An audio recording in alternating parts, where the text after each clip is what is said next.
the analyses conducted, and the inferences made.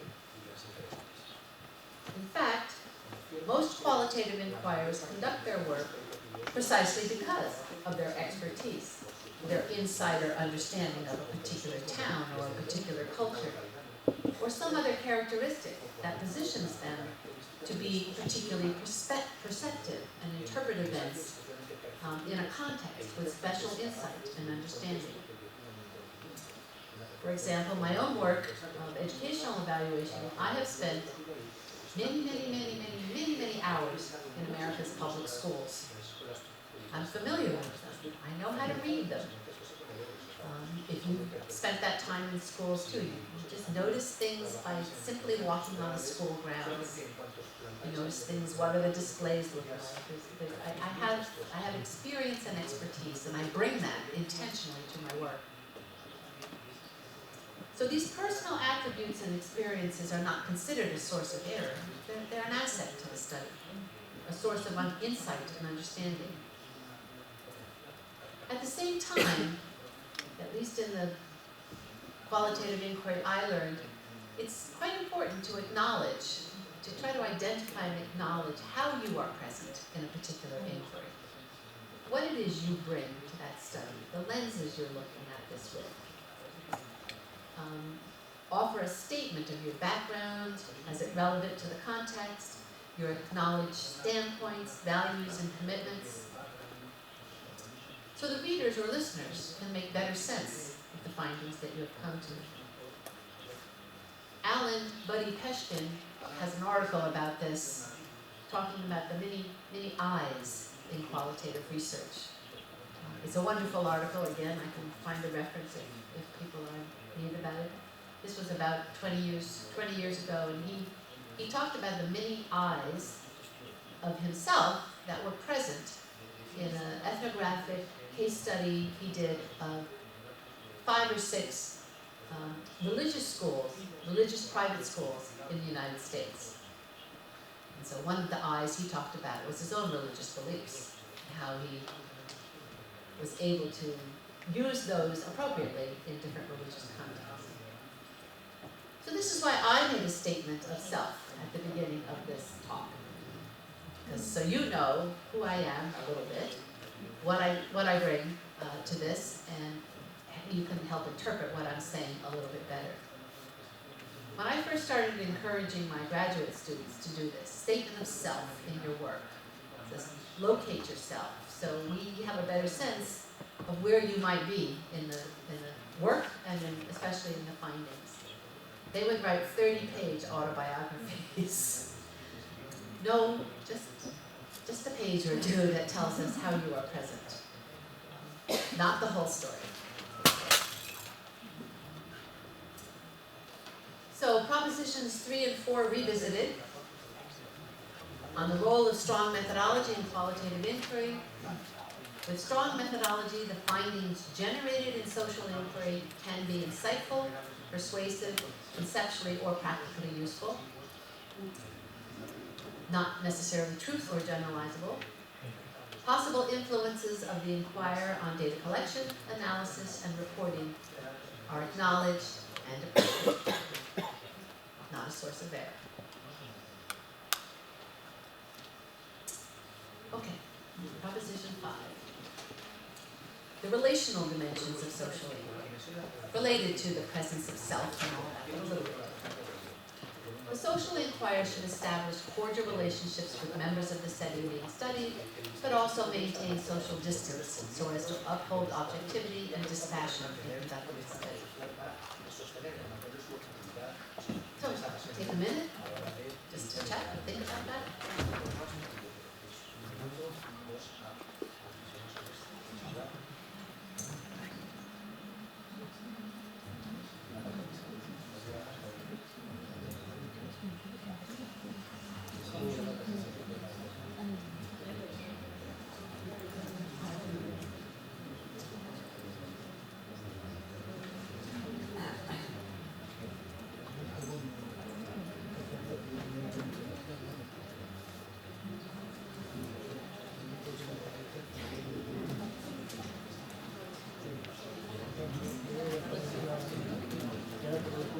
Anybody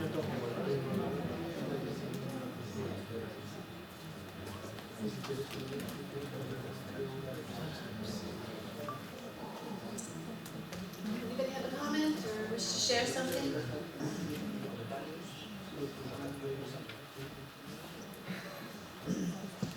Sí, ¿qué es?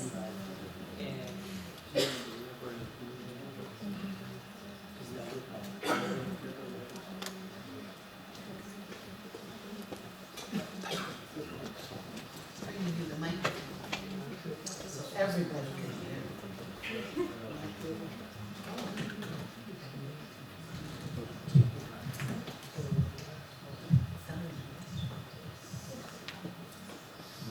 Bueno, soy José. Hola, José.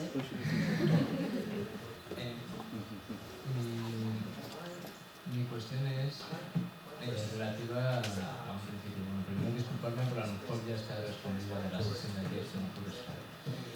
Entonces, el cuestionamiento que me hago es que entiendo... Vale.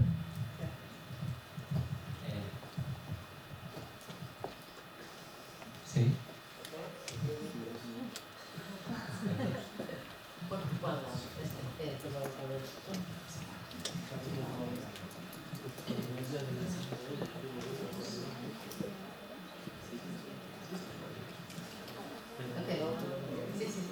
Ahora sí, sí. Hola, José, otra vez. No, bueno, primero disculparme, pero no pude estar en la sesión de ayer y a lo mejor mi duda ya está respondida. Creo haber entendido que cuando hablábamos de las cuestiones en investigación cualitativa y los cuestionamientos, que se hacía en función de que la investigación cualitativa persigue la justicia social. Pero yo creo que es una cuestión que no tengo muy clara, sobre todo en determinados aspectos, como sería, por ejemplo, un caso muy claro que la publicidad. Que desde luego, muy poquitas veces un grupo de discusión, un estudio en publicidad persigue la justicia social, más bien lo contrario. Entonces yo creo que habría incluso una tercera relación a esas que nos planteamos ahí, que es la de dominación sobre el personal que se está estudiando. Me gustaría saber su opinión, si puede ser.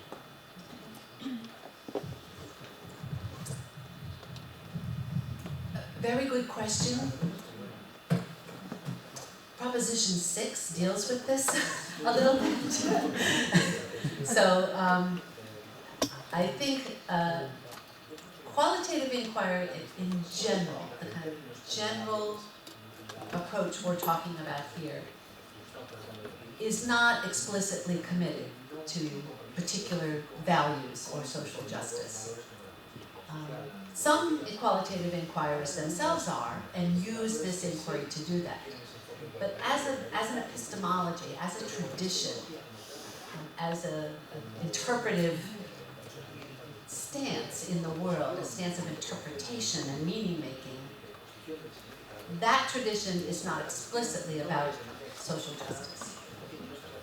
You can use it that way, but the general form of this, general form we're talking about today, doesn't have that history. And we'll talk about it in Proposition 6. Okay, so back to Proposition 5. This is the guidance given traditional social inquirers. I had this guidance all the way through my graduate program. Stay distant, keep it cool, don't get too involved, don't be part of the setting. And I'd like to offer my perspective on this particular proposition through a little story. For context, as you might know, many Americans love their cats and their dogs in particular, yet most of us like one better than the other. So this is a chocolate chip cookie story. Dog and cat decided to settle their differences about which of them was the superior species once and for all. Well, cat really wanted to do this, and dog went along, mainly just to humor cat. The contest consisted of who could make the better chocolate chip cookies, much beloved by both dog and cat.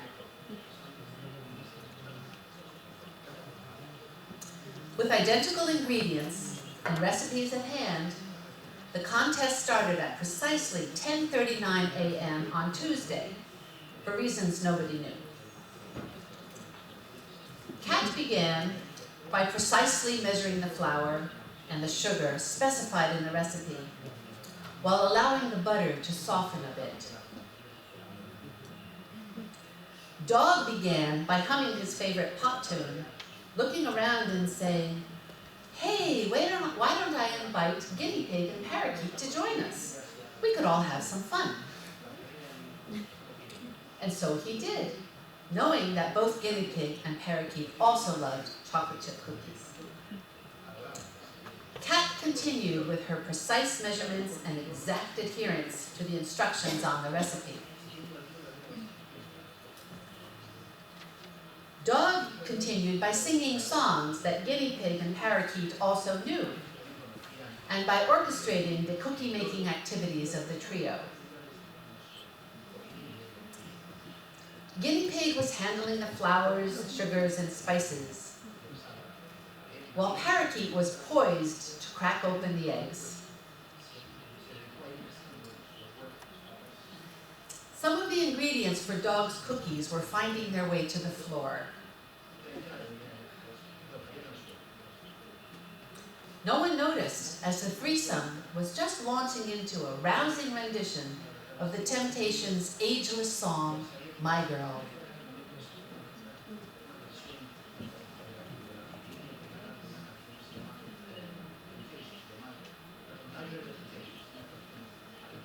Time passed in these ways for Kat and Dog.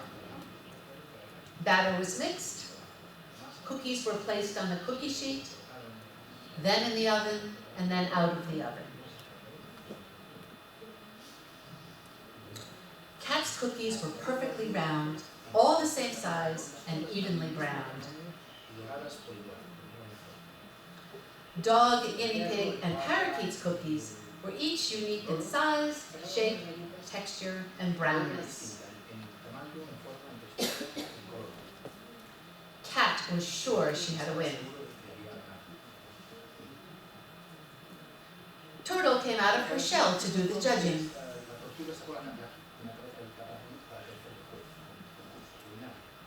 Turtle judged the cookies not just by appearance, but also by taste. Dog's cookies were rich and full, while Kat's were not so rich and full. And then Turtle said, "This is because, while Kat's cookies are technically near perfect, Dog's cookies were made with music, friendship, and fun." Good chocolate chip cookies comes from the heart, like Dog's. Dog wins.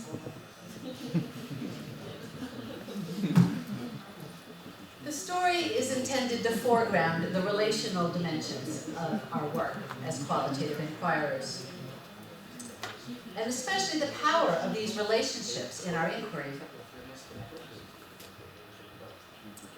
In my own field of evaluation, there's actually some serious engagement happening over the last few years with the relational parts of being an evaluator.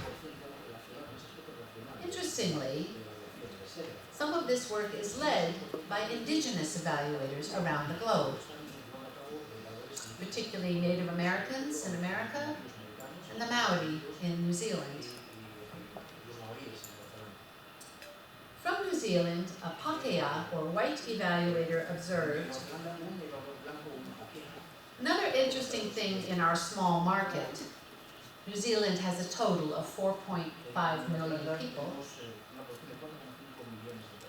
is our very strong focus on relationships and building strong relational trust. It's a core Kiwi value." New Zealanders call themselves Kiwis. We all know that there's probably only 1 to 2 degrees of separation between us and many of those we come in contact with.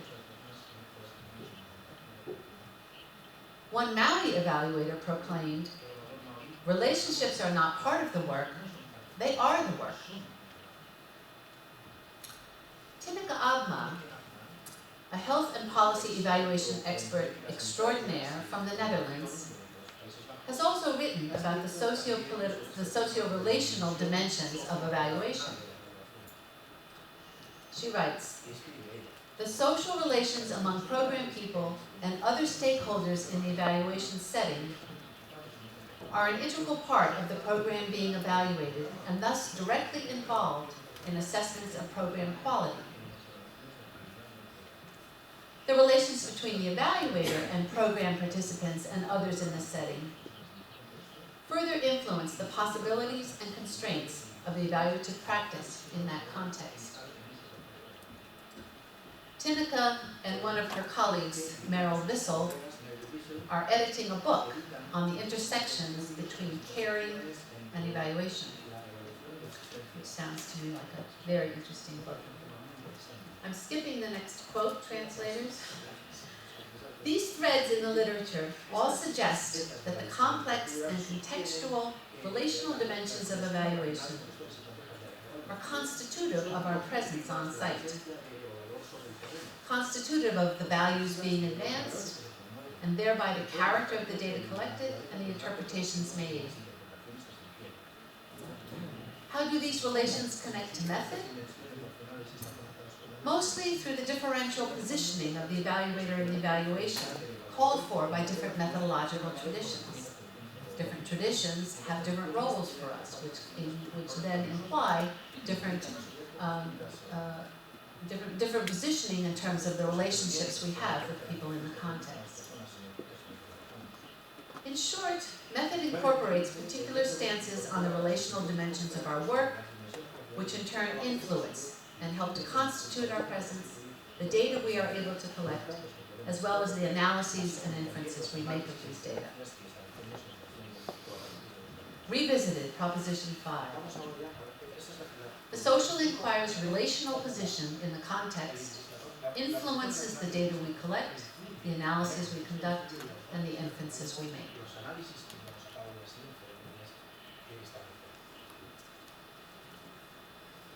Last proposition. The relevance of social inquiry to social critique. "It is an important responsibility of the social inquirer to surface, study and document carefully, and critique injustice and inequity wherever they are encountered in the social world."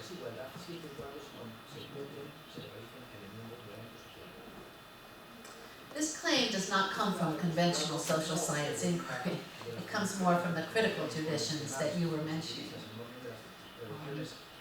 The claim is anchored in an understanding that all social science advances values, and the most justifiable values to advance are those related to democratic equity and justice.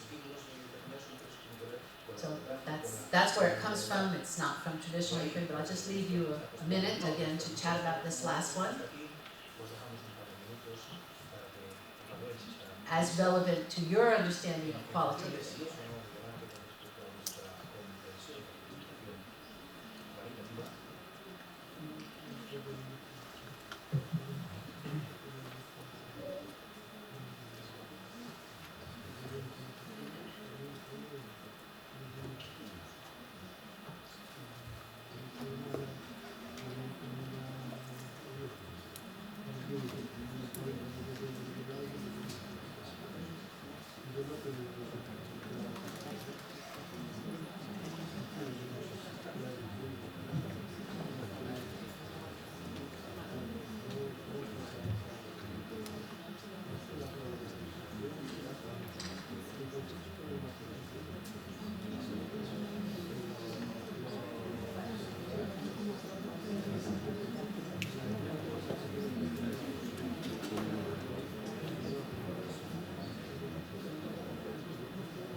to share a thought or a comment? Okay. So again, this claim does not come from conventional post-positivist quantitative thought or tradition, but rather from the critical social science many of us are familiar with. I think that most forms of qualitative inquiry, back to that, are values pluralistic.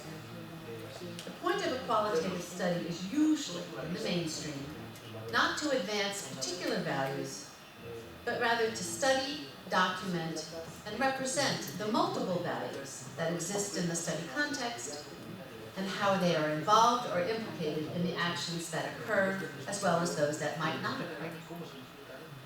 So I think mainstream qualitative inquiry is values pluralistic, attentive to values, but not typically promoting a particular set of values. In traditional qualitative inquiry, values are part of the phenomena that we study, so they should be included in the study, its results and interpretations. But the qualitative inquirer in traditional qualitative inquiry is really not encouraged to use the inquiry to promote his or her own value stances and commitments. Except, of course, as inevitably might happen as you go about the context, developing relationships with people, observing what happens, interviewing participants, and otherwise engaging with others as a human being. There is always some values communication in that, but as the leader of a study, it is not commonly promoted. So this inevitable advancement of values is somewhat distinct from critical social science traditions with their explicit advancement of explicit democratic values of equity and justice. So on this, I wanted to share my second moment of methodological disquiet. It's kind of my history, I guess.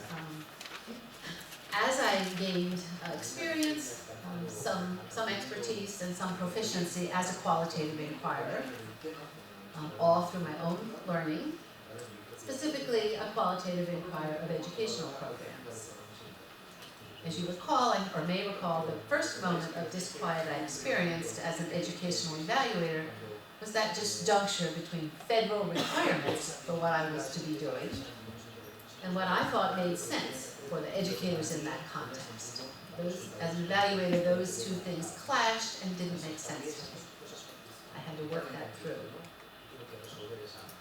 This second moment of methodological disquiet arose somewhat later, and it really was from an interplay between my work as an educational evaluator and my qualitatively enriched by that time, and thereby additionally more sophisticated understanding of social science methodology.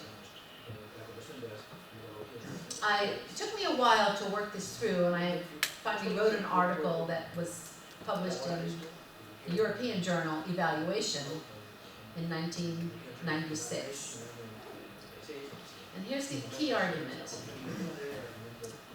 By that time, or even before that, qualitative approaches to evaluation are widely accepted at that time as legitimate lenses through which to examine the meaningfulness and importance of social program interventions.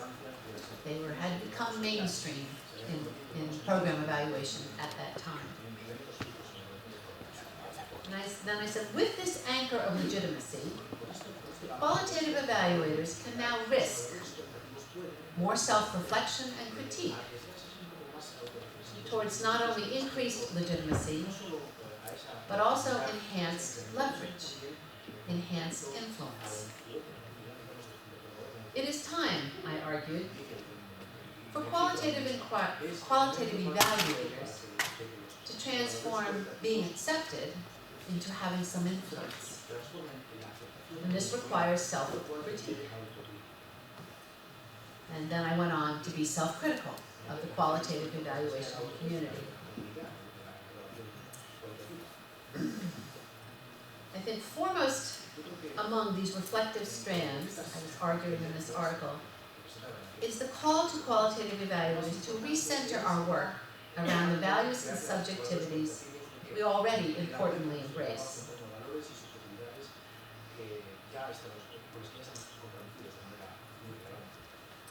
Distinctively, qualitative evaluators, as is appropriate for this work, have endeavored to make explicit the value dimensions of our work. We've understood that methodological statements are also value statements. And we've struggled to develop defensible subjectivities that help substantiate our knowledge claims. Yet, we can also be criticized for gathering too closely around our stories, disclaiming in this process any responsibility for what difference our stories make.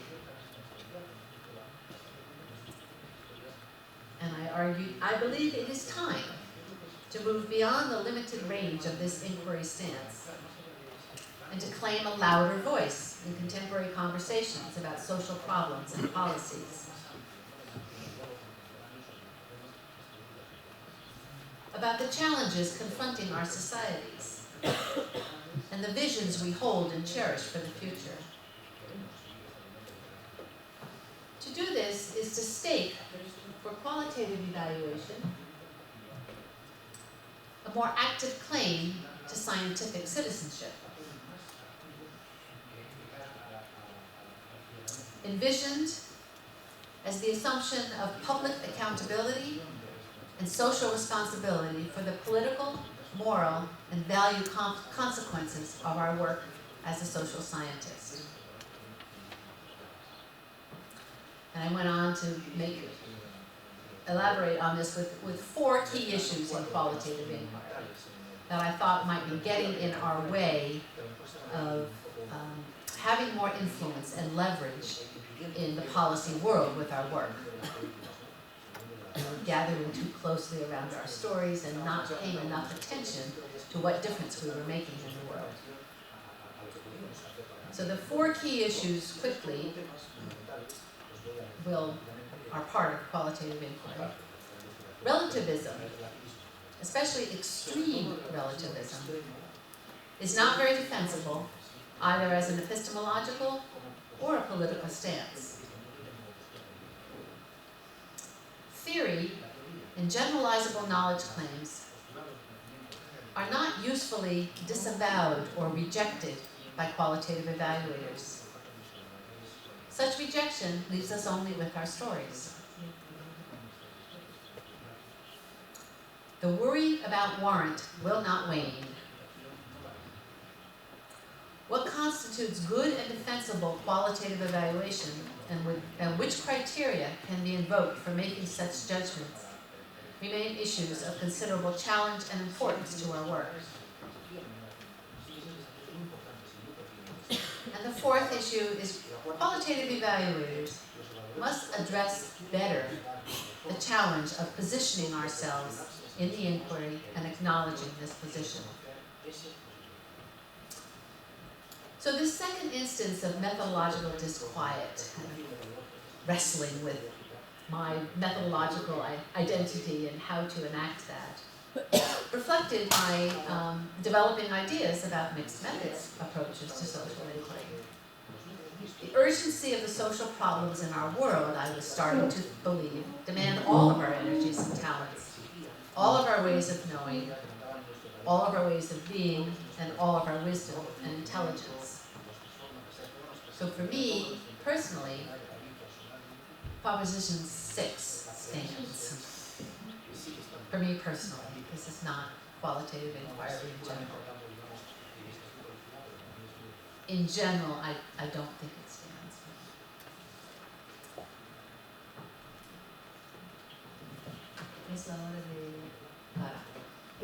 Great, perfect, perfect timing. We'll come back with an example of narrative inquiry.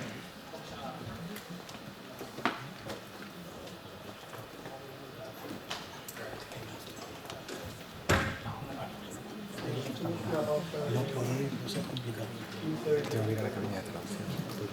Sí, porque antes ahora se hace una pausa. Sobre las 6:20. A las 6:20 estamos aquí.